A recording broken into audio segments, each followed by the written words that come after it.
우리의 참 생명 되시고 소망이 되시는 예수님, 오늘 이 아침에도 감사를 드리며 또 간절한 마음으로 주님을 바라보며 또 예수님을 닮아가기 원합니다. 오늘도 우리가 예수님의 제자로서 진실된 제자로서 살아갈 수 있도록 주여 믿음을 굳건하게 세워주시고 또한 우리에게 지혜와 능력을 부어주셔서 예수님의 가르침을 항상 마음에 새기며 온종일토록 주님과 함께하게 성령님 인도하여 주옵소서. 생명의 빵을 먹습니다. 우리에게 영육간의 강건함을 허락하여 주시고 오늘도 우리의 어두운 눈을 뜨게 하여 주시고 교만과 어리석음에 빠지지 않도록 우리를 온전히 경책하여 주시옵소서. 예수님의 이름으로 기도드립니다. 아멘.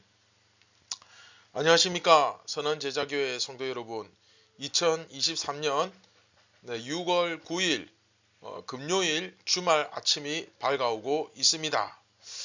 네, 77번째 이야기 숯불 앞에서 오늘 이제 두 번째 시간이죠. 본문이 한 절입니다. 18장 18절 네, 숯불 앞에서라는 제목으로 우리 함께 오늘 짧지만 한 절 말씀 같이 묵상하도록 하겠습니다. 그때가 추운 고로 종과 아랫사람들이 불을 피우고 서서 쬐니 베드로도 함께 서서 쬐더라. 네, 오늘 말씀은 단 딱 한 절이지만 이 베드로의 부인, 그렇죠, 베드로의 이 배신과 관련해서 상당히 중요한 의미를 가지는 본문입니다. 오늘 본문에 보시면 그 때가 추워서 종과 아랫사람들 이제 이렇게 시작하는데 이게 이제 그 같은 공간 안에 있다는 거예요. 예수님의 제자와 그 대제사장의 제자가 서로 같은 공간 안에서 지금 대조를 이루고 있잖아요. 베드로는 여러분 사실 대제사장의 종이나 대제사장 아랫사람 아니죠. 그렇죠? 예수님의 제자입니다. 예수님의 제자인데 그들과 함께 불을 피우고 서서 쬐고 있습니다. 자, 이 상황을 잘 이해하셔야 됩니다. 참고로 자, 여러분 6월절은 우리 이제 저희 한국의 이제 계절로 따진다면 그 시기가 우리의 그 부활절과 같은 날이기 때문에 비슷한 시기이기 때문에 우리 달력으로는 아마 이제 3월 말이나 4월 초중반 그쯤에 해당됩니다. 사실 이때 밤이나 새벽에는 아직까지 쌀쌀하지 않습니까? 우리나라에서도 밤이나 새벽에는 꽤 쌀쌀하죠. 올해는 사실 이제 좀 더 심했죠. 최근 날씨가 좀 많이 변해서 올해는 조금 더 4월 후반까지도 말까지도 밤에 꽤 쌀쌀했던 것 같습니다. 자, 그런데 중요한 것은 여기서 그 아랫사람들이 그렇죠. 그 날씨가 추워서 쌀쌀해서 이 종과 대제사장의 종과 아랫사람들이 불을 피우고 서서 쬐고 있는데 여기서 불은 헬라어로 안드라키아입니다. 안드라키아. 그래서 이건 이제 그냥 불이 아닙니다. 그냥 불이 아니고 일반적으로 이제 불이라 할 때는 fire, fire, 그렇죠? fire라는 단어를 씁니다. 그러면 이 불은 뭐냐? 네, 숯불입니다. 숯불이라는 뜻이에요. 그래서 오늘 메인 화면에 제가 이제 숯불 그림을 올렸죠. 그 의미를 아시겠죠?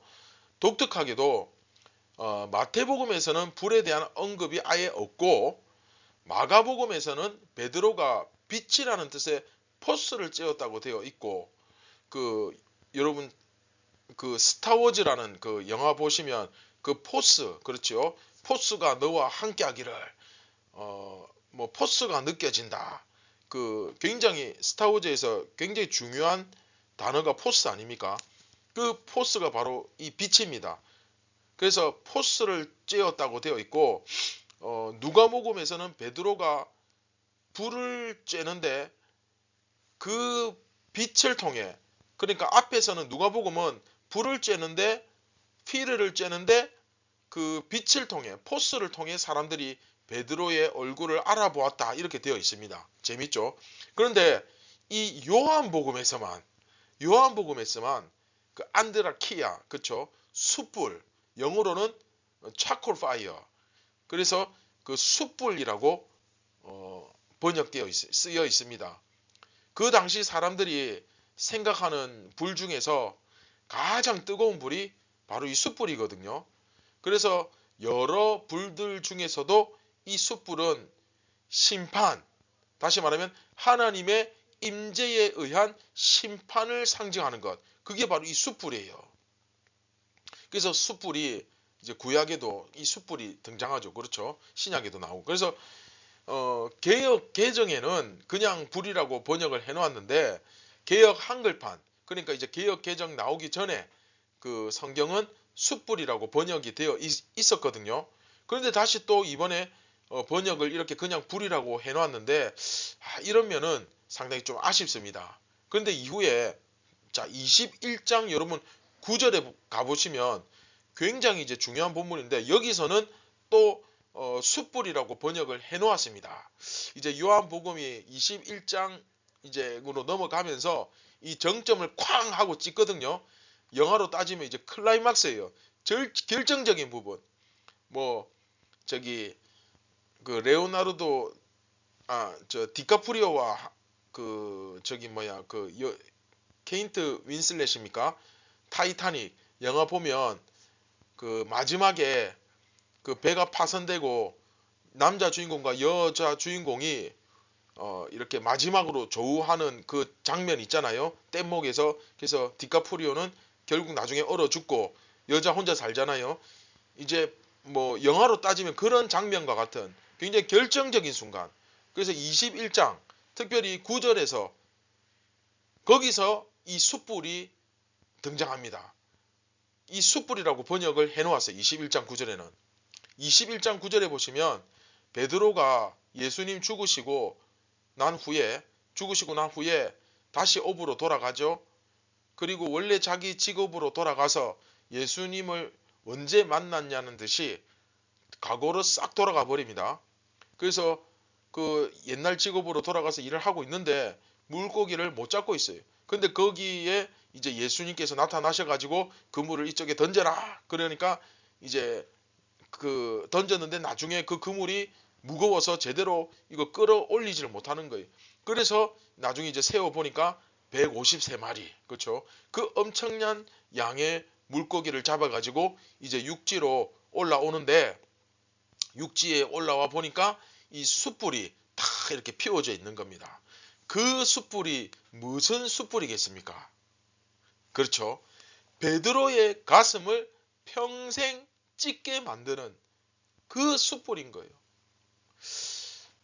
이 부분이 참 이론적으로 이렇게 설명하기 힘든 부분인데, 왜 그런 거 있지 않습니까? 아마 오늘 이제 같이 경건의 시간을 들으시는 분들 중에서도 이런 경험이 있는 분들은 아마 많이 공감할 거예요. 그러니까 성경이 참 입체적으로 단지 어떤 지식을 쌓는 것이 아니라 이 성경 말씀 속에는 지정의, 우리의 인격적이고 감성적이고 또 이성적이고 이런 다양한 부분들이 총체적으로 종합되어 있는, 그렇죠? 그 평생 그런 거 있지 않습니까? 평생 내 마음속에 그 미안함 혹은 죄송함 같은, 누구도 그 문제에 대해서 원망하거나 탓하지 않는데 내 스스로가 그 가지고 있는 그런 아픔, 그런 아픔으로 남아 있어서 딱 이것만 보면 어떤 그때가 자꾸 생각나게 만드는, 그렇죠? 이것만 보면 자꾸 그게 생각나는, 저에게는 그게 사실 이제 가장 큰 게 어머니거든요. 저에게 그 어머니란 단어는 좀 더 최선을 다하지 못한, 좀 더 그 아들로서 더 잘할 수 있었는데, 더 노력할 수 있었는데 그러지 못한 것 같은 제 안의 어떤 죄책감, 누구도 탓하지 않지만 제 스스로가 그런 안타까움 같은 그런 것이 있습니다. 그래서 누구도 뭐 저에게 그런 부분에 책망하거나 탓하는 사람은 없지만, 그런데 늘 저 자신이 그 부분에 대한 마음이 항상 남아 있어요. 그래서 지금도 이 어머니라는 세 글자만 들어도 저는 눈물이 펑펑 납니다. 베드로에게 숯불은 바로 그런 것입니다. 예수님께서 21장에서 베드로를 다시 만나셨을 때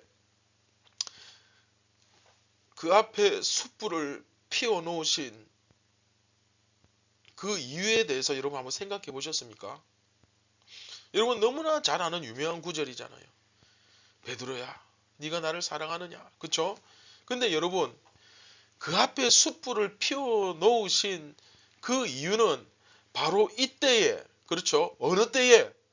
바로 그 숯불 앞에서 3번 주님을 배신했던, 부인했던 베드로에게 다시 그 숯불 앞에서 3번 사랑한다, 모른다가 아니라 사랑한다 라는 그 고백을 예수님께서 지금 다시 받으시겠다고 하는 거잖아요, 지금. 여러분, 이 지점을 여러분들이 마음으로 잘 이해하셔야 돼요. 그래서 오늘 본문에는 사실은 숯불이라고 번역을 해 놓아야 이 21장에서 그 영적 감동이, 그 포텐이 제대로 터지는데, 사실 이 부분은 실패와 아픔의 어떤 경험이, 큰 어떤 시련의 경험이 없는 사람은 좀 이렇게 사실 이해하기 힘든 부분이죠. 여하튼 참 이렇게 아쉽지만 요한복음에서 숯불을 피워 놓았다는 것이 상당히 중요하고, 오늘 본문에 베드로가 집들에서 불을 쬐고 있는데 그 불도 숯불이었다는 사실이 상당히 중요하죠. 숯불로 번역했으면 훨씬 더 좋았을 텐데, 여하튼 이것은 우리에게 굉장히 중요한 메시지를 던지고 있습니다. 자, 그런가 하면 오늘 본문의 불은 하나님께서 또한 심판하시는 불입니다. 그런데 그 심판이 어디에 존재합니까? 지금 이 상황을 한번 보세요.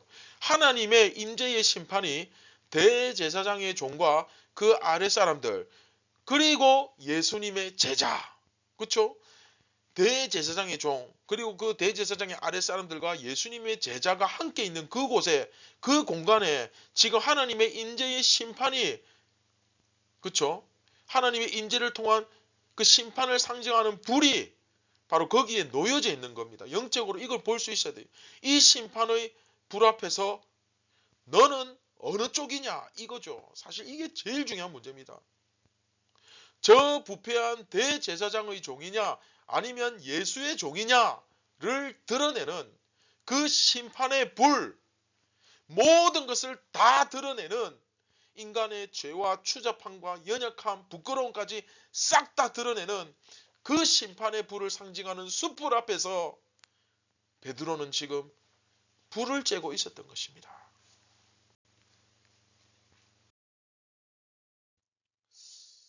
자, 오늘 말씀을 맺도록 하겠습니다. 사랑하는 선한 제자교회 성도 여러분, 사실 오늘 본문은 당시 유대인들 중에 예수님을 마음으로는 믿고 있는데 바깥으로 자기 믿음을 선언하지 못하는 사람들에게 주어지는 경고라고 할 수 있습니다. 오늘 말씀이 바로 그런 말씀입니다. 단 한 절이지만. 그리고 이후에 예수님과 대제사장과의 조우, 예수님과 대제사장의 설전이, 그렇죠? 영적 전쟁이 나타나고 싸움이 나타나고, 그리고 베드로와 그들과의 조우, 그 대제사장의 종들과 그 아랫사람들, 그들과의 이 조우가, 그 설전이 나타나죠. 이 상황에서 중요한 건 누가 예수를 따르는 사람이냐, 누가 도대체 예수를 따르는 진정한 사람이냐라는 질문을 던지게 되는 겁니다. 아직까지 베드로가 이제 첫 번째 부인을 하죠. 두 번째, 세 번째 부인하는 이야기는 아직 안 나왔습니다만은 이미 우리는 말씀을 통해서 베드로의 실패를 다 알고 있죠. 그러나 여기서 굉장히 중요한 문제가 하나 있죠. 베드로가 실패했다, 이게 중요한 게 아니라 그 공동체, 그렇죠?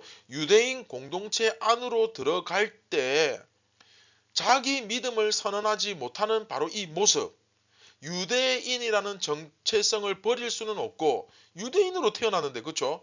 그렇다고 유대인 공동체 안으로 들어가려고 하니까 어떻게 됩니까? 예수님의 제자는 배척을 당하고 그 상황에서 나는 예수님 믿는 사람 아닙니다 하고 그 안으로 들어가고 싶어하는 사람들에게 살짝 이 순간만 영적 외면을 저지르면 나는 좀 편하다, 이런 영적 외면을 저지르고 싶은 사람들에게 요한복음은 베드로의 모습을 통해서 도전하고 있는 것입니다. 너는 정말 예수를 따르는 제자냐? 정말 예수님의 제자가 맞느냐? 너가 정말 예수님의 제자 맞느냐? 이렇게 질문하고 있는 거죠. 사랑하는 선한 제자교회 성도 여러분, 여러분들이 정말 예수님의 제자라고 한다면 어떠한 물리적, 인간적, 경제적 어떤 위협과 어려운 상황 앞에서도 그것이 무엇이었든지 간에 우리는 한결같이 동일한 신앙 고백을 할 수 있어야 할 뿐만 아니라 어디서든 똑같은 복음, 명확한 복음, 한결같은 복음, 예를 들면 100명에게 복음을 전하면 그 100명이 다 똑같이 알아들을 수 있도록 그렇게 복음을 전할 수 있어야 한다는 겁니다. 내가 100명에게 복음을 전하는데 어떤 사람은 이렇게 이해하고 어떤 사람은 저렇게 이해하고 다 다르고, 그렇죠? 이야기할 때마다 말이 바뀌고 그런 것이 아니라 정말 명확하고 분명한 복음, 그렇죠? 그것을 전할 수 있는 자가 진정한 예수님의 제자입니다. 사랑하는 선한 제자교회 성도 여러분, 누가 예수를 따르는 사람이냐? 누가 정말 예수님의 제자냐? 이 질문에 여러분들의 심령이 다시 한번 일깨워지기를 간절히 바라며 오늘도 예수님의 제자다운 삶을 살아갈 수 있길 주님의 이름으로 축원드립니다. 할렐루야.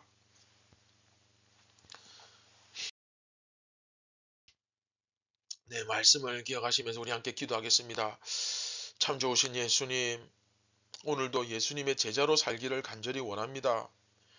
예수님을 믿는데 우리가 세상에서 그 믿음을 전혀 드러내지 못하고 증거하지 못하고 살아가는 것이 아니라 우리도 예수님처럼 당당하게 세상 앞에서 예수님에 대해서 증언하고 고백하고 전하며 또 삶으로 나타내는 그런 참된 예수님의 제자가 되어서 마지막 이 땅에서의 삶이 끝나고 주님 앞에 섰을 때에 주님께로부터 칭찬과 상급을 받으며 의의 면류관을 받는 진정한 이 땅의 승리자가 다 되게 하여 주시옵소서. 오늘도 모든 영광 예수님께 올려드리기를 원합니다. 우리를 구원하신 예수님의 이름으로 기도드립니다. 아멘. 사랑하는 선한 제자교회 성도 여러분, 예수님은 여러분들을 다시 한번 그 숯불 앞으로 초대하고 계십니다. 거기서 예수님은 네가 정말 나를 사랑하느냐 이렇게 물으시면서 우리의 연약함과 실패까지도 다시 돌이켜 주시려고 회복시켜 주시려고 초대하고 계십니다. 오늘 그 예수님의 부르심에 당당하게 기쁘게 감사하게 나아가시기 바랍니다. 오늘도 그 예수님의 기쁨을 누리시기 바랍니다. 감사합니다.